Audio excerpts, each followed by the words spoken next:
ರಾಜ್ಯದಲ್ಲಿ ಕೋವಿಡ್ ಸೋಂಕಿತರ ಸಂಖ್ಯೆಯಲ್ಲಿ ಹೆಚ್ಚಳ ಆಗ್ತಾ ಇದೆ. ಮತ್ತೊಂದು ಕಡೆ ವರುಣನ ಆರ್ಭಟ ಮುಂದುವರೆದಿದೆ. ಮಳೆ ಹಾನಿಯಾದರೂ ಹೇಳೋರಿಲ್ಲ ಕೇಳೋರಿಲ್ಲ ಅನ್ನುವಂತಹ ಪರಿಸ್ಥಿತಿ ನಿರ್ಮಾಣ ಆಗಿದೆ. ಸಿಎಂ ಡಿಸಿಎಂ ಮಾತ್ರ ಸಿಟಿ ರೌಂಡ್ಸ್ ಮಾಡಿದ್ರು. ಹಾಗಾದ್ರೆ ಜಿಲ್ಲಾ ಉಸ್ತುವಾರಿ ಸಚಿವರು ಎಲ್ಲಿ ಹೋದ್ರು?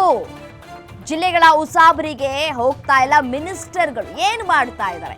ಬೆಚ್ಚಗೆ ಆರಾಮ ಓದ್ಕೊಂಡು ಮನೇಲಿ ನಿದ್ದೆ ಮಾಡ್ತಾ ಇದ್ದೀರಾ ಸಚಿವರುಗಳು? ಜನ ಸಂಕಷ್ಟದಲ್ಲಿದ್ದಾರೆ.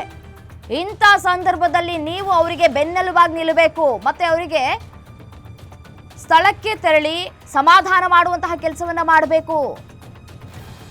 ಪ್ರಕೃತಿ ವಿಕೋಪ, ಒಂದ್ ಕಡೆ ಮಳೆ ಆಗ್ತಾ ಇದೆ, ಧಾರಾಕಾರ ಮಳೆಗೆ ಜನಜೀವನ ಅಸ್ತವ್ಯಸ್ತವಾಗಿದೆ, ಅಲ್ಲಲ್ಲಿ ಸಾಕಷ್ಟು ತೊಂದರೆಗಳು ಕೂಡ ಆಗ್ತಾ ಇದೆ. ಬಟ್ ಆದ್ರೆ ಉಸ್ತುವಾರಿ ಸಚಿವರು ಏನಾದ್ರು ಅನ್ನೋದು ಪ್ರಶ್ನೆ. ಸಿಎಂ ಸಿದ್ದರಾಮಯ್ಯನವರು ಮತ್ತೆ ಡಿಸಿಎಂ ಡಿ ಕೆ ಶಿವಕುಮಾರ್ ಅವರು ಮಾತ್ರನಾ ಸಿಟಿ ರೌಂಡ್ಸ್ ಮಾಡಿದ್ದು? ಬೇರೆ ಎಲ್ಲರೂ ಎಲ್ಲಿ ಹೋದ್ರು ಅಂತ ಹೇಳಿ. ಉಸ್ತುವಾರಿ ಅಂತ ಯಾಕೆ ನಿಮ್ಮ ನೇಮಕ ಮಾಡಬೇಕು ಅಂತ ಹೇಳಿ, ಉಸ್ತುವಾರಿ ಸಚಿವರು ಅಂತ ನೇಮಕ ಮಾಡಿ ನಾಮಕಾವಸ್ಥೆಗೆ ಅಂತ ಏನು ನೇಮಕ ಮಾಡಿದಾರಾ ಅಂತ